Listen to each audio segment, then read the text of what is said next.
Hi there, Polly here. Haha, drinking. So, and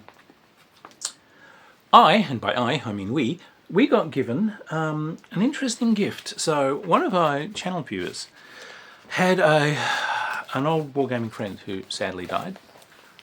And so this viewer sent me some of the history books in that person's collection because they knew of my particular interest in samurai stuff. So thank you very much for the gift. But this friend that died had been a rules writer and had published rules, and they sent me a copy of these rules. So I am very proud and privileged to be able to review these for you. The gentleman who sadly passed on, Jason, it's a Polish name, Gralowitz, A Fistfull of Miniatures. These have delighted me because this is where we're from. This is the core of what we are. This is a set of miniatures rules written entirely out of love by a gamer that loved their hobby and who loved their fellow gamers and wanted to give everyone some laughs and give everyone some good games. This is a pretty good damn legacy to leave behind you. A legacy of fun and kindness is more than anyone could ask. So what's a Fistfull of Miniatures? So this is it is a miniatures game designed essentially for 15mm, because that's clearly what these guys were playing with. Reading between the lines, these guys were clearly avid players of Wargames Research Group Ancients rules. I can see the scars there. When would this come out? 1986. Would have been WIG 5th at the time, I think, maybe 4th going into 5th. And you can see the scars. But what the foreword and everything says is that these guys, you have a bunch of figures, and of course you have a point budget in WIG, and you are buying troops, so you want a lot of different choices. So you have way more figures in your collection than you actually bring on the table for any given game. These guys wanted to put everything on the table, and what if we want to play a big game, and WIG style games at the time were slow, glacially slow and niggly and full of charts. So these guys wanted a fast moving big battle game that would give them results and give them fun and not bog down too much in details. It was about the entertainment. And they succeeded. So, at its core, what you've got, they have written this up for fantasy. You could play it straight. You can play Romans versus Parthians or whatever you want. But it also does this for fantasy. And fantasy is obviously what they had in mind. They wanted to play Lord of the Rings. They wanted to play D&D style battles, written large. So you do have a point budget, and different types of troops cost you points to purchase. There are stands of troops, and they've got a listing in there for suggested stand sizes and number of figures on those stands. This, of course, was at a time when most games were played where individual figures are taken off as casualties. So those WIG things, you might have a unit of 24 guys. If you took 3 casualties, you had to take 3 figures off the unit. So you had to make change. Your units are on stands wide enough to make pushing them around the table as easy as possible, but you needed a couple of singles to break these guys down as change. So these guys are suggesting, essentially, cut some cardboard squares of the size they're doing and set miniatures in them enough to essentially make them look good. So if they're heavy infantry, try and get half a dozen on one of these stands. If they're kind of light cavalry or something, try and get a couple of them on the stands. It's aesthetic more than a hard rule, and you can change it to whatever figure that you happen to have. But a unit is made up from a number of stands. So those are the strengths, and you're going to lose casualties in numbers of stands.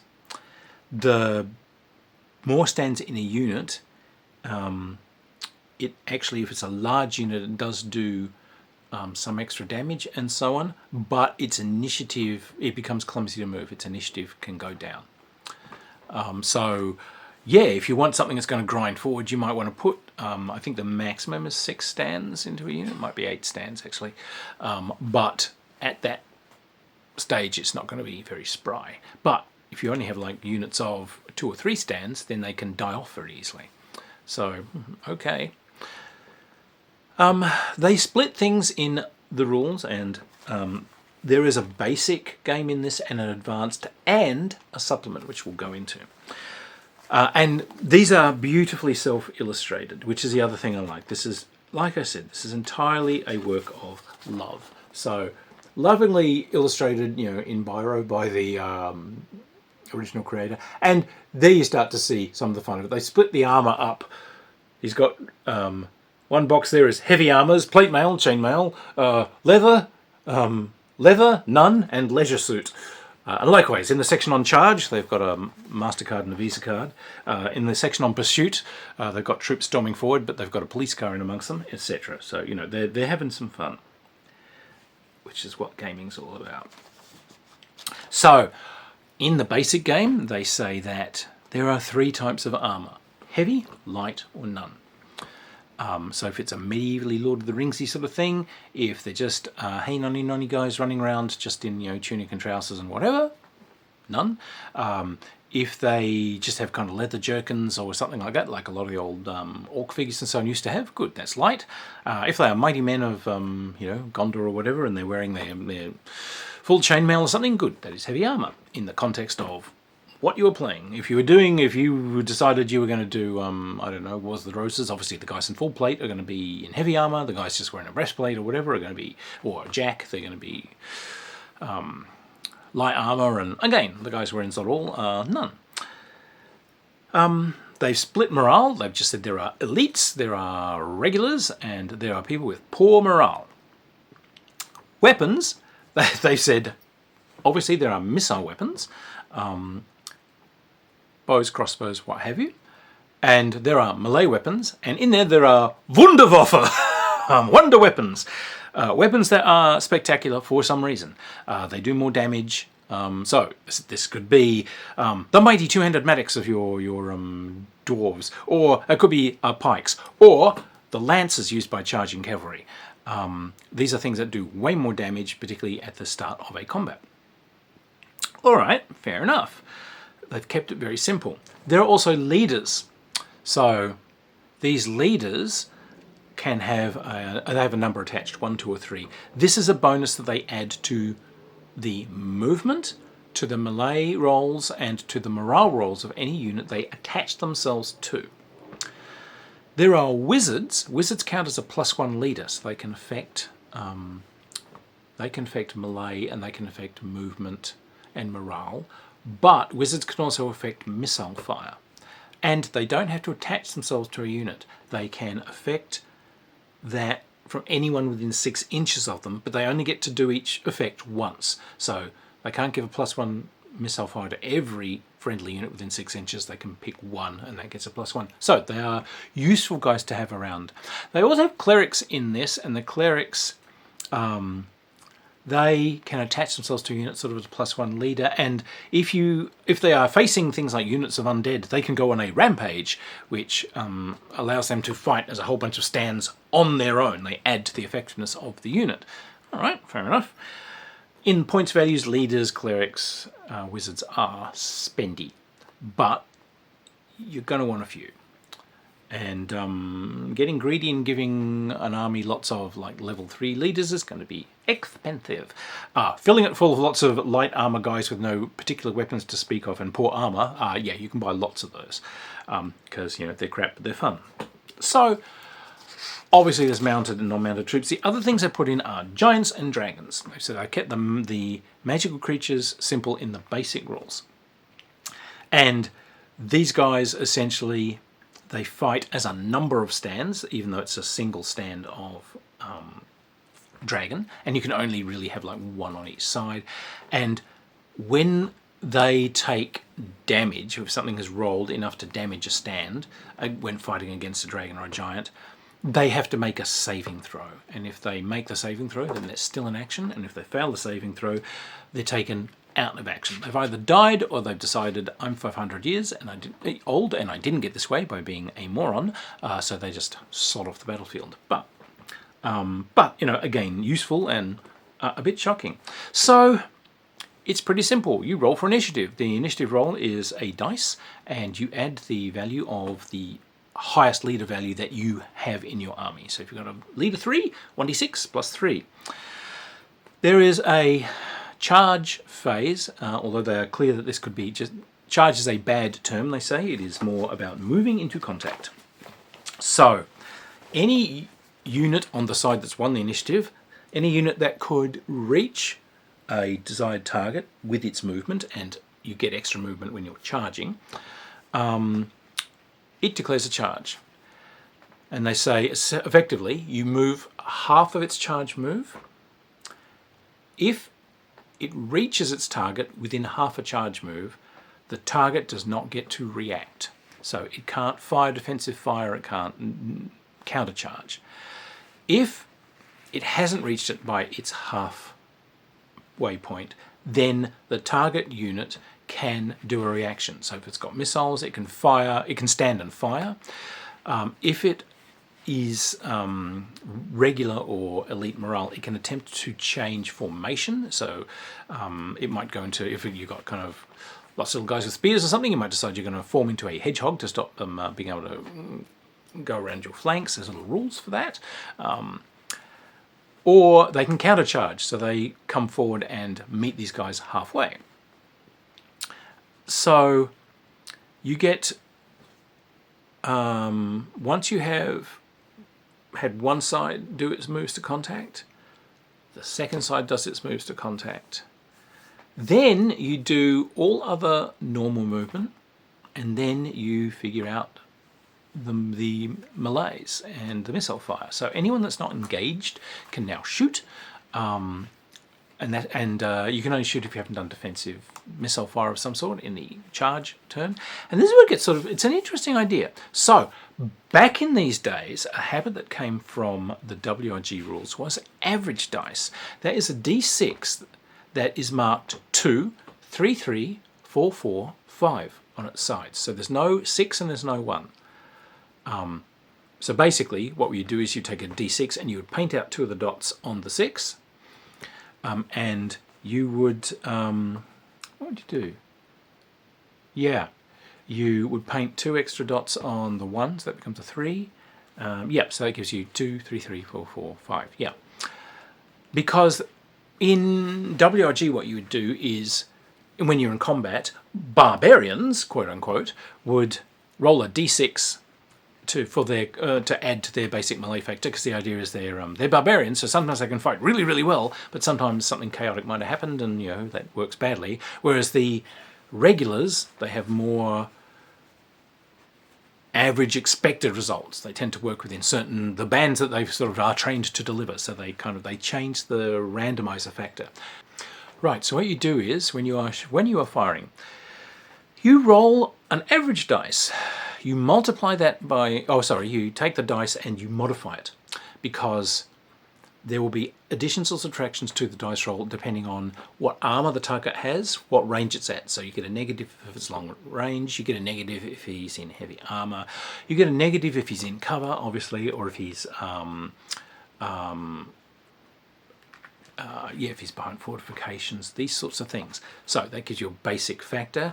You multiply that by the number of stands that are firing. You divide that by 20, and that is a number of stands that the target loses. But it's rounded to the nearest. So if the number that you've come up with is 0.4, rounds down to 0. If you've come up with a 0.5, it'll round up to 1. So yeah, you can do no damage at all. So the maths is pretty simple, really. But if it isn't, they put it in a chart. So you can say, my ending factor, dice roll modified up and down by the factors, and so I ended up with a factor of 3, and I've got 7 guys firing. Good, here we go. 21, fantastic. Divided by 20, 1.1. He loses 1 stand. So you can see, pretty simple game for that. Now, melee is similar. Units meet, but units can fight 2 stands deep, and if you overlap the guy, you're allowed to count 1 stand on either side maximum for overlap. So if you've got like 5 guys who've been attacked by, a line of 9 guys, for instance, the 9 guys, they only overlap you by 1, etc. But you're doing the same. You're making a roll, you're putting in modifiers and multiplying it by the number of stands that are in the combat. But in this case, you divide it by 10. So melee combat is twice as deadly as the missile fire. Things like Wunderwaffe and so on cancel out the benefits of heavy armor. So, useful. They made that a simple thing, but it does give you, like, so you're charging lances or your two-handed or axemen or your halberdiers or something. Yes, they do sort of have an oomph to them, but you pay points for that. So there is morale in this. After all that combat and everything takes place, units that were routing last turn, they have to make a morale save. And if they fail it, then you take the unit off the board. Units that lost in a melee, or units that took a set amount of casualties, I think if they take like 20% casualties, anytime they lose a stand, anytime they lose a stand to missile fire, you have to roll morale. Now, for some reason, morale is done on 2d6, and each morale class, elite, regular, poor, it has a different roll. You've got to make that number or less. So still roll. So roll low is good. So I think elites are like a 9 or less. But there's a negative depending on how many stands they have lost overall. So if this was like a 5-stand unit and you've lost 1 in 1 turn, that might be not enough to trigger it. But if you lose another one in the next turn, well, these guys have lost 2 units. You'll see that gives you like a -2 on your dice roll for morale. And it asymptotes up pretty damn quickly. You also get negatives for facing cavalry or attack from the flanks. And, it's kept very simple still. But a 2d6 roll, and if the morale busts, then the unit retreats back 1 charge move away from the melee. If it encounters other troops or impassable terrain, it is destroyed. Otherwise, it's there and you can try and roll for a rout roll next turn and it might come back. Or if you fail the roll, it just keeps going. Units can pursue, which isn't really pursuit. They're not charging after the guys and cutting them up because they've actually moved away pretty fast. You get only an ordinary move as the pursuers rather than a charge move. So unless you're cavalry pursuing infantry, in which case, yeah, that could be fun because they got their backs to you and yeehaw. But essentially, you can make a 90-degree turn and make a move and see if you contact someone else. Once only per unit, so you can do 2 melees with 1 unit. You can like crunch someone and then roll through, which is always good fun. It's, for some reason, anytime you're in a miniatures game, that's the moment, that's the thing you want. Your cavalry busts through that unit and then charges the one behind. Or the cavalry busts those guys in front of them and then it turns and hits part of the enemy line on the flank. Yeehaw! That's what you paid them for, and that's where you spend extra time painting little blighters. At the start of the game, you count up how many stands are in your army, and you work out, essentially you work out 60% of that, and that's the break point of your army. When your army gets down to only that number of stands, 60% of its start, your army packs it in and goes home. Some things, however, count as more than 1 stand when they are lost, so your leaders and your wizards and so on count as I think they count as 4 stands each if you lose them. Now, if units hit a wizard or a leader that is standing out there alone, the leaders and so on, they make a saving throw, and if they make it, and it's a pretty good saving throw, it's like a 1 to 4 on a d6, they just make a crazy ass charge move the hell out of there. They just get out of dodge. But otherwise, they are captured. But if they are attached to a unit that is destroyed, then there is a substantial chance that they may die. They have to make a save then and see if they got killed in the last stand. So, look, a simple game. That's the basic game. They put advanced rules in the back, and in the advanced rules they broke the armor up more, so they have very heavy, they have light and none. Oh, they have a medium armor still, so they got instead of just you're wearing a lot, you're wearing some, you're wearing none, they have very, very heavy. So for instance, if you were doing ancients and you have, cataphracts who are covered completely in armor from head to toe, gloves, boots, the works, that's going to be your heavy armor. Whereas your Roman legionary or whatever with his lorica and his helmet and his shield and everything, you're going to say, well, maybe that guy's heavy armored, and maybe these guys over here who are just protected with sort of leather and shields, they're going to be my light armored guys. So you have more of a stretch, and they do bring in more creatures. So they bring in a list of other fantasy creatures and what their effects are, and other fantasy foot soldiers, I guess. Specifies out special things for lizards and orcs and goblins and Moria style goblins and dwarves and elves and so on, how they would be different. So it's like, all right, so these elves, what are these guys like? Well, these guys, these are forest elves, so they would get a bonus when firing their bows, but you can only buy them with this sort of armor, and here is what they cost. Okay, so all right, you get some interesting fancy variants, and you build out a lot more depth to it. So that is the basic game and the advanced game for a Fistful of Miniatures. But they did for a few miniatures more, which is the next add-on to this. This brings in more detail, and I think brings it up into actually a really good game. What it does is, first off, it fills, for a few miniatures more, fills the thing with some very good examples of play, clarifies up some little questions you might have had.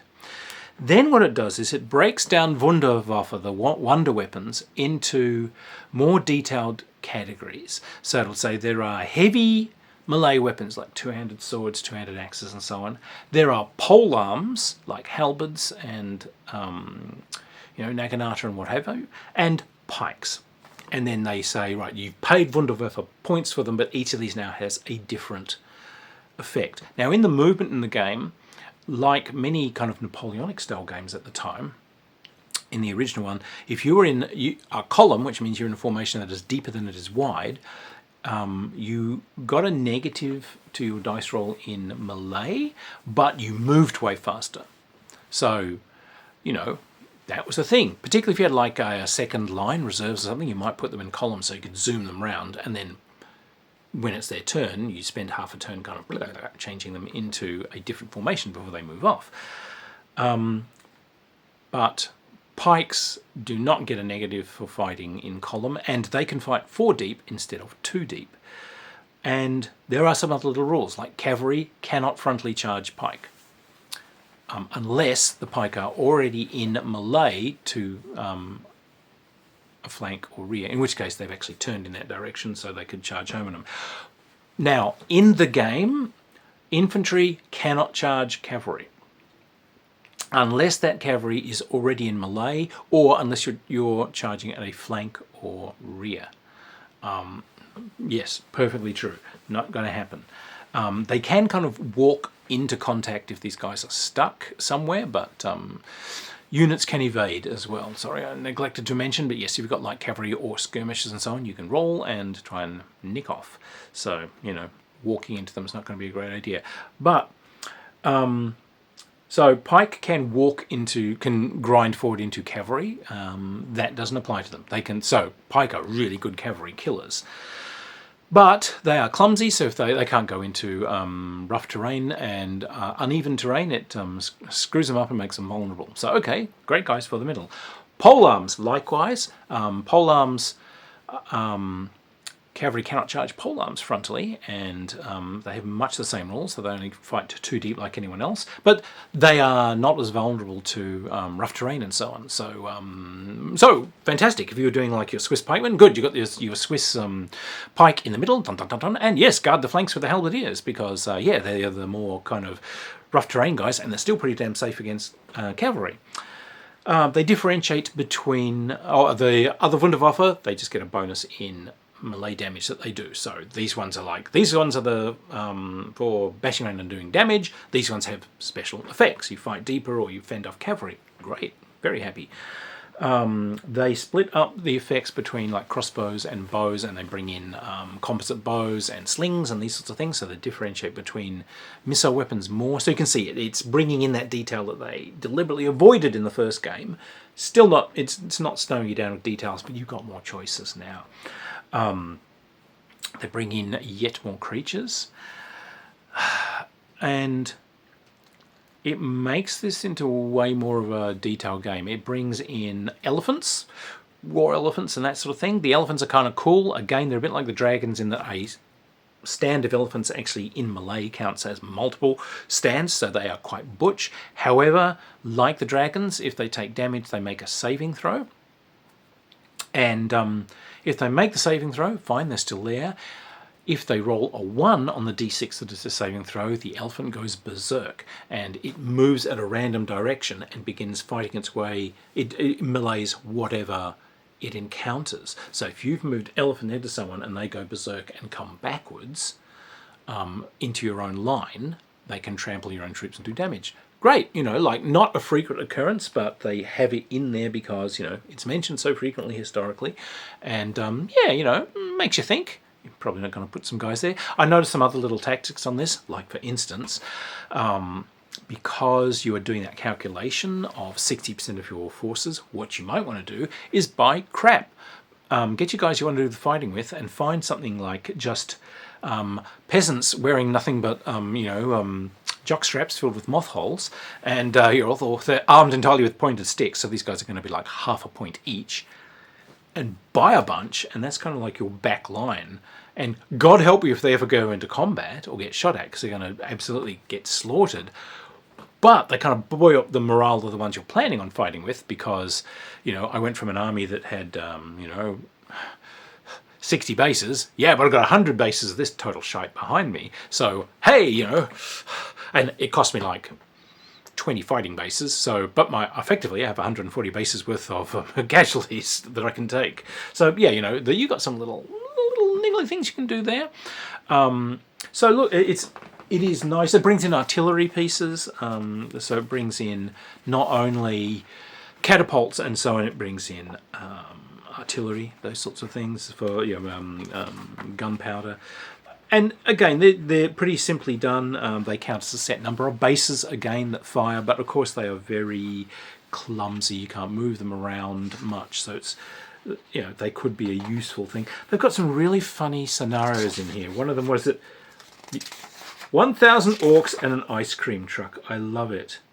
So essentially you've got an army of good guys, and you've got units that are centaurs, and you've got elves and orcs, and you've got eagles, the eagles, the bad guys, you've got orcish hordes and so on. And it's made for multiple players, so each player takes one set of units, one of these little sub-armies, and there's an ice cream truck, and each side gets a sheet of paper, each side takes turns, and the idea is each person on a side, they write their commands because you're not consulting with other people, and everyone's rushing to try and contact the ice cream truck. Any unit that's in contact with the ice cream truck starts getting ice cream, so those are basically victory points, but the ice cream truck kind of randomizes its movement during the turn. At the end of it, it heads off somewhere else, so you've got to chase madly after this bloody thing to get ice cream, and it's only got a set amount of ice cream. At the end of it, which unit got the most ice cream? Yay, you win! So there's a sense of fun through the whole thing. Look, I really honour the designer of this because, like I said, this is a work of love done from his love of gaming and for his love for the community. And indeed, to honour that, I took my miniatures collections here and some friends, and we played the game.